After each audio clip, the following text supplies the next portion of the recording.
Assalamualaikum warahmatullahi wabarakatuh, teman-teman, balik lagi di channelnya Rialita. Di video kali ini aku ingin berbagi tips sedikit ya tentang kisi-kisi ya langkah-langkah menjadi YouTuber. Atau teman-teman baru merintis nih mau menjadi YouTuber pemula seperti aku ya teman-teman, yang masih belajar juga menjadi YouTuber pemula. Jadi buat teman-teman yang pengen tahu apa aja yang bakalan aku share di sini, tonton videonya sampai selesai. Langkah yang pertama adalah membuat channel YouTube ya teman-teman. Jadi buat teman-teman yang belum punya, kalau misalnya mau jadi YouTuber pemula, yang pastinya harus punya channel YouTube. Nah teman-teman punya kan akun Gmail? Pasti dong, punya dong. Jadi teman-teman nanti tinggal masuk aja ya ke YouTube. Kemudian teman-teman nanti daftar atau sign up menggunakan Gmail teman-teman. Yang kedua adalah tentukan ide dan konsep channel kamu. Nah, biasanya teman-teman kan pasti punya kesukaan masing-masing. Misalnya teman-teman suka melukis gitu kan. Nah, boleh tuh teman-teman bikin channel nge-share hasil-hasil karya teman-teman, atau cara membuat lukisan apa misalnya kayak gitu kan. Atau teman-teman suka makan nih, pengen bikin channel kuliner, atau teman-teman suka masak, pengen bikin channel masak-masak, silahkan. Pokoknya tentukan aja idenya. Atau misalnya teman-teman hanya pengen berbagi pengalaman nih, cerita apa sih yang pernah dialamin sama teman-teman, terus di-share gitu kan di YouTube, itu bisa banget. Jadi teman-teman tentuin aja dulu. Nah, untuk ide dan konsep ini sebenarnya tidak harus tematik ya teman-teman kalau di YouTube. Karena aku sendiri, channel aku tuh lifestyle gitu loh, lebih ke lifestyle, dan isinya macam-macam. Ada makan, ada review produk, ada kuliner dan lain sebagainya. Jadi emang tergantung kesukaan kita aja kayak gitu. Itu nggak pengaruh sama sekali. Jadi kalau misalnya teman-teman pengen nge-share apapun ya silahkan aja, itu bebas kayak gitu teman-teman. Setelah menentukan ide dan konsep, teman-teman juga harus membuat konten yang menarik dan berkualitas.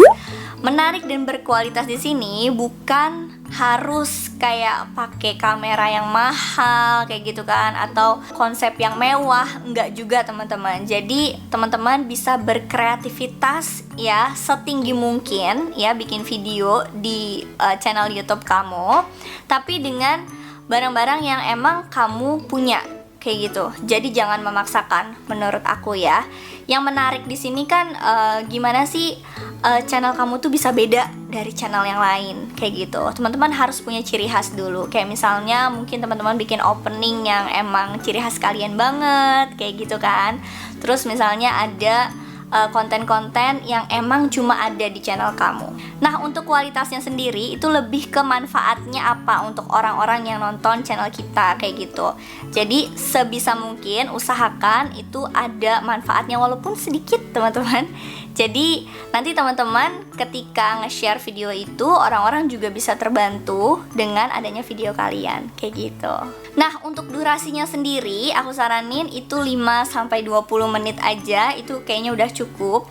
Mungkin kalau misalnya sampai 1 jam itu orang juga bakalan terlalu bosan ya teman-teman. Tapi kalau misalnya teman-teman lain lagi, kalau misalnya bikin kayak film, dokumenter apa misalnya teman-teman pengen nge-share di YouTube, terus durasinya agak lama, ya itu beda lagi. Cuman kalau misalnya kayak konten-konten yang sehari-hari, itu aku saranin di 5-20 menit aja, itu udah cukup. Memiliki barang untuk kebutuhan video dan editing. Sebenarnya kalau misalnya di sini bebas mau pakai apa aja teman-teman. Kalau aku sendiri awalnya nge-YouTube itu aku cuman pakai handphone aja teman-teman, nggak pakai kamera. Jadi teman-teman kalau misalnya pengen mulai nge-YouTube, itu mulai aja dulu, nggak usah mikirin dulu harus beli kamera kayak gini. Kalau misalnya teman-teman ada uangnya nggak apa-apa. Kalau misalnya belum mampu ya pakai aja yang ada dulu kayak gitu. Kan sekarang rata-rata handphone udah ada kameranya ya teman-teman. Jadi dulu aku juga kayak gitu, lewat kamera handphone aja, ngeditnya juga di handphone teman-teman. Aku pakai aplikasi Filmora waktu itu. Jadi buat teman-teman yang masih YouTuber pemula juga ya sama kayak aku, bisa dicoba ya, aplikasinya itu lumayan bagus buat YouTuber pemula yang masih belajar editing. Nah, nanti kalau misalnya teman-teman udah ada rezeki gitu kan, rezeki tambahan untuk mengupgrade alat-alatnya, teman-teman bisa pakai laptop ya, terus beli kamera supaya gambarnya juga lebih kualitasnya lebih HD gitu ya, lebih bagus, lebih jernih gitu kan. Dan jangan lupa teman-teman, yang paling penting adalah pencahayaan. Di sini ya, aku dulu waktu awal nge-YouTube aku selalu siang-siang gitu kan ngerekamnya. Supaya apa? Supaya cahayanya dari matahari itu dapat, karena aku belum punya lighting. Nah, seperti YouTuber-YouTuber lainnya ketika udah bisa mengupgrade barulah gitu kan bisa beli lighting. Gak usah yang mahal-mahal teman-teman, yang cukup untuk kita dan ramah di kantong kita gitu kan, yang sesuai dengan budget yang kita punya. Jadi nggak usah mikirin dulu gitu kan ya, nanti ngeditnya kayak gimana, harus pakai PC, harus pakai laptop, kameranya, mikrofonnya dan lain sebagainya. Ya, pokoknya jalanin dulu, mulai aja dulu teman-teman ya. Mulai dulu dan jangan mikirin dulu kayak gimana. Nanti kalau misalnya udah berjalan pasti ada aja nanti rezekinya bisa upgrade ke yang lebih baik lagi. Kalau untuk sekarang aku alhamdulillah udah pakai kamera ya, kameraku mirrorless ya, alhamdulillah. Terus aku udah bikin lighting sendiri. Aku tuh lightingnya nggak yang proper banget gitu loh teman-teman, nggak yang profesional gitu. Ini aku bikin sendiri kayak DIY gitu. Kayaknya udah banyak ya yang bikin video-video DIY tentang kayak lampu ya, lighting untuk studio gitu kan, ring light ya maksudnya. Itu aku kayak banyak nyontoh dari sana dan bikin sendiri, dan alhamdulillah kayak cahayanya juga lumayan ya. Tuh, bisa lihat sendiri kan. Jadi kalau misalnya lagi siang-siang kadang aku pakai cahaya matahari aja kayak gitu biar hemat listrik juga, ya kan. Nah, terus kalau untuk editingnya sekarang aku udah pakai laptop ya, kebetulan ini juga laptopnya barang suami makainya. Terus aplikasi yang aku pakai itu adalah Adobe Premiere ya. Ini yang CS6 apa CS4 ya, aku lupa.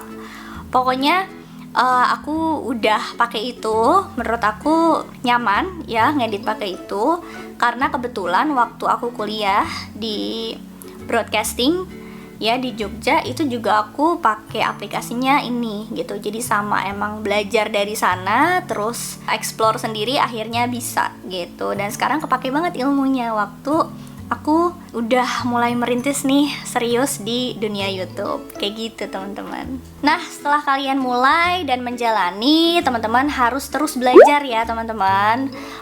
Lebih ke cara pengambilan gambar kayak gitu kan, terus kayak memperhatikan lightingnya juga. Terus yang paling penting adalah belajar editing kayak gitu. Editing di sini kan ada editing video, terus ada edit thumbnail juga untuk video kalian supaya lebih menarik. Edit settingan yang ada di YouTube juga ya teman-teman. Kayak misalnya ini channelnya itu tentang apa, misalnya education, nanti kan ada pilihannya, atau misalnya tentang lifestyle, itu kan ada pilihannya juga, atau mungkin tentang gaming, ya kan, sekarang udah banyak banget ya channel gaming.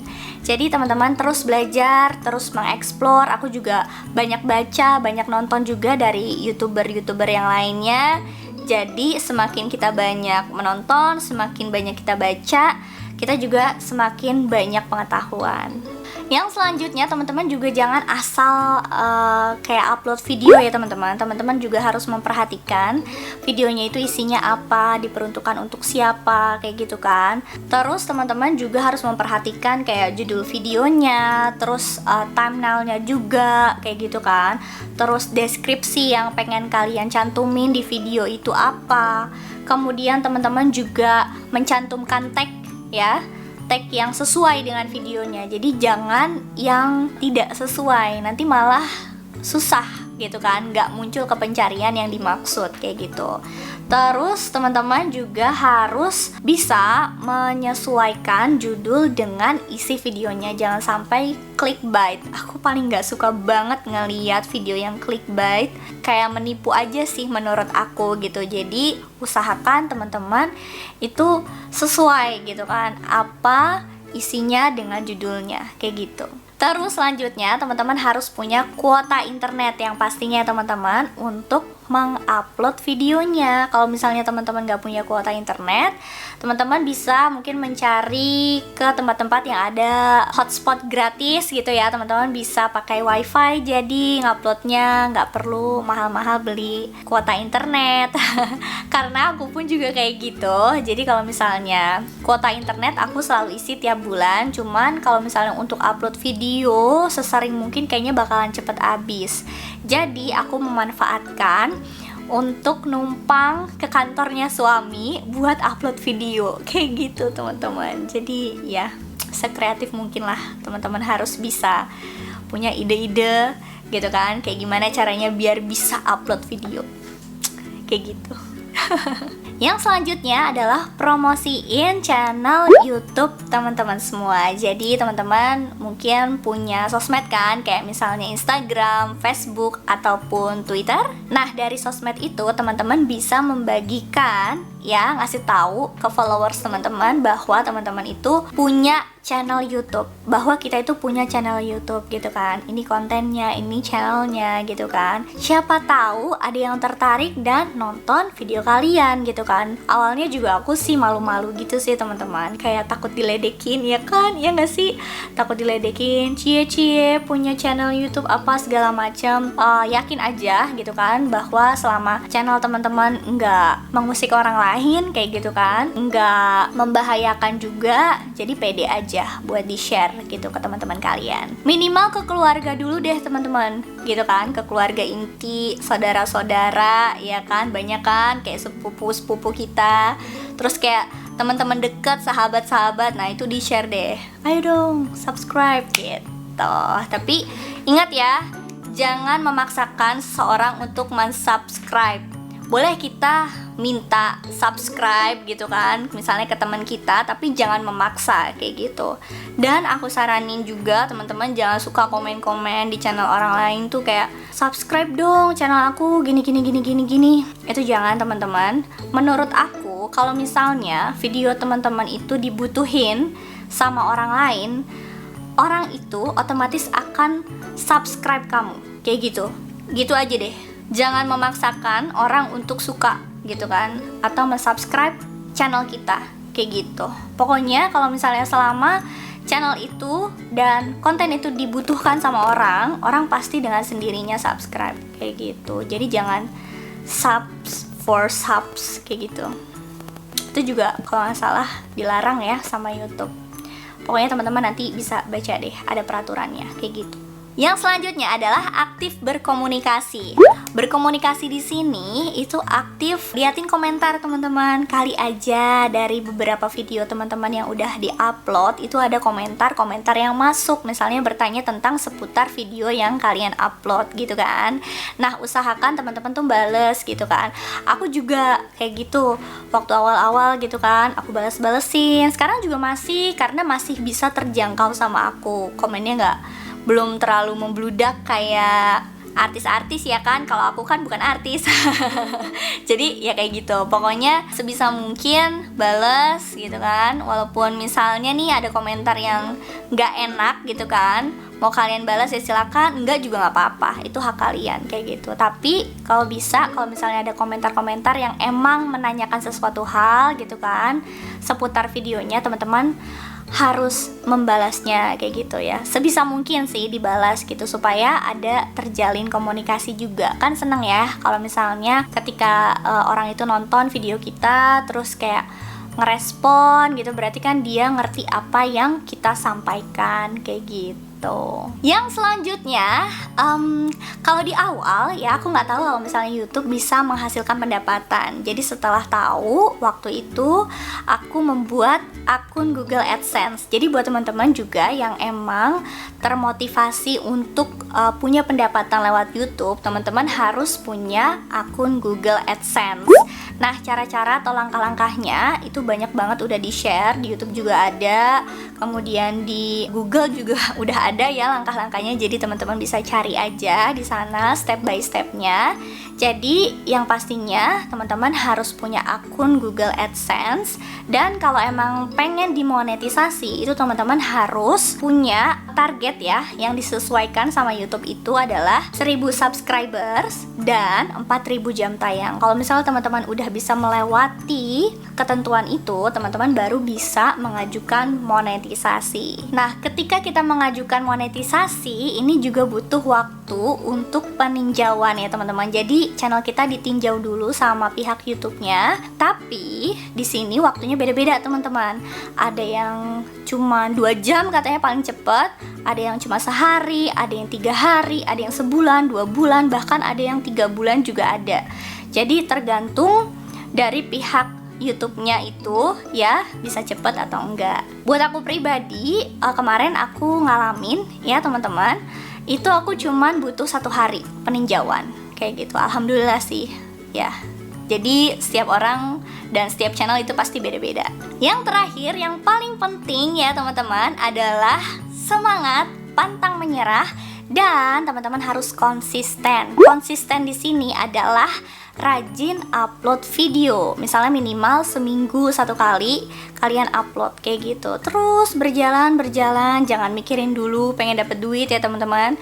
Nanti kebeban jadinya gitu kan. Karena aku juga dulu gitu, ya upload aja sesuka hati aku gitu kan. Ya kayak hobi aja sih teman-teman kayak gitu. Nanti kalau misalnya tiba-tiba gitu kan, wah udah capai nih 1000 subscribers dan 4000 jam tayang, alhamdulillah. Nah, baru teman-teman mikirin bisa memonetisasi videonya kayak gitu. Jadi untuk awal ini teman-teman rajin aja upload video sebanyak-banyaknya. Nanti kan jam tayangnya bertambah terus tuh. Nah, makin deket deh ke waktu pencapaian ketika teman-teman pengen memonetisasi video. Baru dari situ nanti teman-teman bisa menghasilkan pendapatan dari YouTube. Tapi tidak semudah yang kita bayangkan juga ya teman-teman. Kalau misalnya kita nggak rajin upload video setelah bisa memonetisasi, ya sama aja bohong kayak gitu kan. Karena di sini ya bisa menghasilkan pendapatan adalah dari berapa kali videonya itu ditonton. Jadi kalau misalnya udah bisa dimonetisasi, teman-teman juga harus konsisten untuk upload video sebanyak-banyaknya. Jadi intinya teman-teman harus tetap konsisten untuk upload video di YouTube supaya teman-teman juga tidak hilang dari pencarian ya. Nanti pokoknya teman-teman akan menemukan deh titik nyamannya teman-teman pengen bikin konten apa di YouTube kayak gitu. Oke teman-teman, segitu aja kayaknya langkah-langkah menjadi YouTuber pemula dan sedikit tips dari aku. Semoga bermanfaat buat teman-teman dan membantu teman-teman yang emang pengen menjadi YouTuber. Semangat ya, pokoknya mulai aja dulu, jangan pikirin dulu kemana-mana, fokus aja upload video dan bikin konten. Nanti akan ada waktunya teman-teman mencapai titik dimana apa yang diharapkan sama teman-teman itu bisa tercapai.